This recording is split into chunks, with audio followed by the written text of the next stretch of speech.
Welcome back. If you just joined us, you're watching the news at 10, broadcasting on Channels Television live from Lagos and Abuja. There are the stories making our headlines this hour. The federal government adopts the term National Conference as a phrase for the forthcoming dialogue. Also unveils modalities for the exercise. South Assembly backs Jonathan for second term, asks Nigerians to give him full support. In our big story tonight, Iwekoro community in Ogun State cries out for help, says raw dust from the cement factory there is affecting people's health. And Archbishops of Canterbury and York write to the presidents of Nigeria and Uganda for passing anti-gay laws.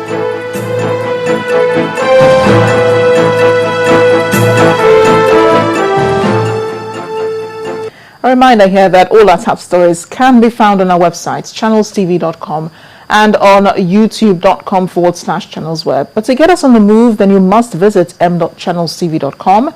To view us live on your mobile device, you can also download the Channels TV app for Android, iOS, and Windows phones from their respective stores. And go further now and interact with the Channels Eyewitness feature on our Android and Windows 8 platforms. So if you have pictures or videos to share with us, tap on the application on your device, swipe to review the Eyewitness menu, and follow the instructions to share your reports, pictures, and videos. The attempt by the House of Representatives to amend Section 143 of the Constitution to simplify the process of removing the President and Vice President from office has failed, as it could not gather the mandatory two-thirds vote in the House. The lawmakers during plenary today voted on the 19 clauses contained in the report of the Ad Hoc Committee on the Review of the 1999 Constitution. The impeachment amendment bill, which was sponsored by Yakubu Dogara from the APC from Bauchi State, could only gather the support of 172 members.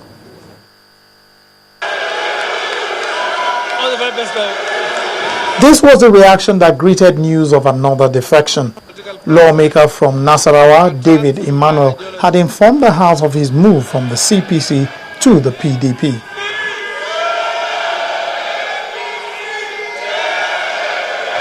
When eventually things settled down, the House turned its focus to the only business slated for the day, to vote on the proposed amendments to the 1999 Constitution. Unlike the last amendment in the House that involved lots of papers and went late into the night, this time the lawmakers made use of the electronic voting system. Vote now. One by one, the question was put on each of the 19 clauses up for amendment and the vote recorded. That was until the 8th clause that had to do with the impeachment of the President and Vice President.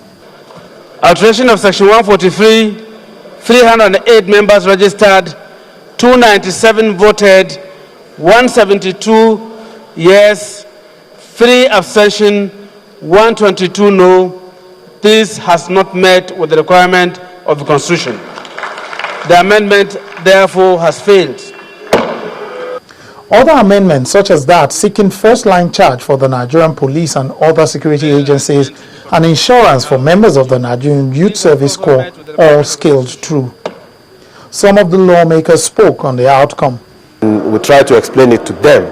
They now realize that, look, it was a mistake. But some people are coming from the background that, look, there is an area of impeachment in the air, and they believe you're doing this to impeach. It was more difficult to impeach under the new provision, but unfortunately that import did not go down. Was not fully understood, and it was voted and thrown out. But that is the beauty of democracy. Some members have had cause to think differently, and of course they're entitled to the opinion. And the voting today, as far as I'm concerned, reflected the moods of the nation, reflected the thinking of our constituents. The House says it will now turn its attention to the 2014 appropriation bill. The debate on the bill will now commence on Tuesday, the 4th of February, 2014. Lanre Lasese, Channels Television News. Against the backdrop of the directive by the APC to its members in the National Assembly to block all executive bills, the presidency has appealed to the lawmakers to expedite action on the 2014 appropriation bill currently before them. The Minister of Labour and Productivity, Emeka Nwogwu, made the appeal during a forum of the Subsidy Reinvestment and Empowerment Programme, SURE-P, which held at the Presidential Villa. Mr. Nwogwu also revealed that over 190,000 youths have so far been employed under various categories of the scheme, besides its intervention in railway, road construction and health. At the federal level has consistently rendered account of its stewardship of the SURE-P funds, thereby justifying its mandate to offer service delivery with integrity. Let me assure the committee and the various stakeholders that government on its part will continue to support the program through adequate funding. Ladies and gentlemen, the current budget for the year 2014 is before the National Assembly. I may use this opportunity to urge Senator Adu Ningi, whose committee oversees this program, to urge colleagues in the National Assembly to expedite the process of consideration of the budget so that we can meet the targets. And despite the directive by the All Progressive Congress, the Senate has gone ahead and unanimously confirmed the nomination of service chiefs. The confirmation followed the approval of the Senate Joint Committee on Defense, Army, Navy and Air Force. The Senate Minority Leader, Senator George Akume, explained that the opposition in the Senate was not going to block the confirmation of the service chiefs. This is an institution which is also the last line of defense, and therefore it must remain neutral, it must remain apolitical, particularly as we move towards 2015. We want the service chiefs who will protect and defend the Constitution of this country. They will also preserve the territorial integrity of this country. We on this side, and never against any of them, will support them, and we believe there will be a marked departure from the impunity that is taking place in the land, where those who are paid by taxpayers' money have assumed larger than life roles in wherever they are posted, like in River State. We appeal to Nigerians to also watch all these developments. We have evaluated their papers and we are convinced they are good materials. The law requiring the confirmation of service chiefs by the National Assembly is being adhered to. So we are proud of our democracy that is growing, and we believe that going forward we'll continue to do the right thing. And of course, this is the standard practice in most developed countries of the world, especially those places where democracy is practiced. So we are very proud of our democracy, we are proud of our armed forces, and indeed we are proud of this National Assembly. And that's all from Abuja. Back to you, Amarachi. Thanks a lot, Linda. Well, leaders of the South People's Assembly have urged the president to allow Nigerians discuss all issues affecting them without any form of hindrance. At the end of its National Working Committee meeting in Abuja, which lasted several hours, the group commended the president for demonstrating exemplary leadership, especially in the convening of a national conference. They also added their voices to the call for President Goodluck Jonathan to contest in the 2015 presidential election. We wish to further implore Mr. President to demonstrate true patriotism and transparency by permitting unfettered discussion as a way of strengthening the bond of unity of Nigeria. This will surely ingrain his name and legacies in gold in the sands of time. And in that context, we call on President Goodluck Ebele Jonathan, GCFR, to contest the 2015 presidential elections in consonance with Section 131 of the 1999 Constitution of the Federal Republic of Nigeria. We appeal to all Nigerians to, in the spirit of national cohesion and solidarity, give their support to President Goodluck Jonathan. We wish to reassure Mr. President of the solid and unflinching support of the people of the South-South geopolitical zone in this regard. We're staying with politics. Having benefited from the spate of party defections at the National Assembly, the All Progressives Congress is now strategizing towards consolidating its membership at the grassroots. At the APC Secretariat in Lagos today, the party's leadership unveiled guidelines for membership to its supporters. A national leader of the APC and former governor of Lagos State, Bola Tinubu, also challenged the INEC chairman, Professor Tahiru Jega, to conduct hitch-free elections in 2015. Our political correspondent, Charles Zaruka, reports. It's with a sense of anticipation that this crowd, drawn largely from the grassroots, assembles at the APC Secretariat in Ikeja. The arrival of APC leader Bola Tinubu sets in motion the agenda for this meeting, the unveiling of guidelines for joining the All Progressives Congress. Who here is a member of APC? Okay, that's the wrong answer. Unlike before, that people will just be gathered in one place and be asked to come and register, which will bring a lot of confusion, So in a bid to avoid all that, it has been totally decentralized. So it's going to be polling booth by polling booth. It might appear to be a light-hearted broadside at the leadership of the PDP, but Tinubu's comedy sends a clear message. Property Development Party, People's Receptive Party. The INEC chairman, Tahiru Jega, also comes in for some stick for admitting the 2015 elections may not be perfect. My reaction is that he should resign if he doesn't know what he's doing. A perfect election is a perfect society.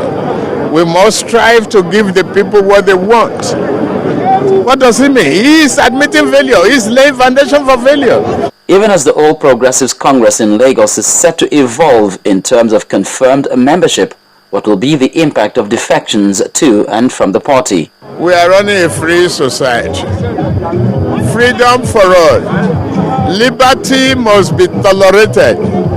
That is, we must respect them for what they want to be, where they want to be.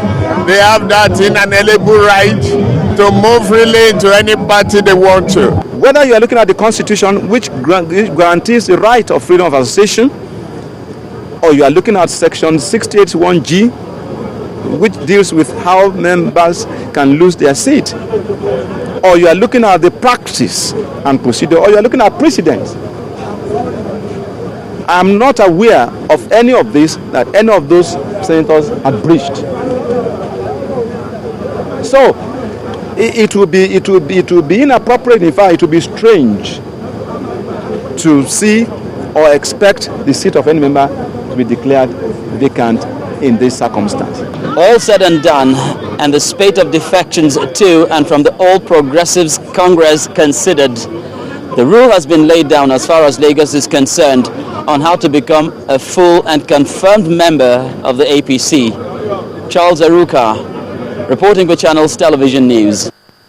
In the meantime, for those still questioning the validity of the just released timetable for the 2015 general elections, the Independent National Electoral Commission has vowed there is no going back on the set dates.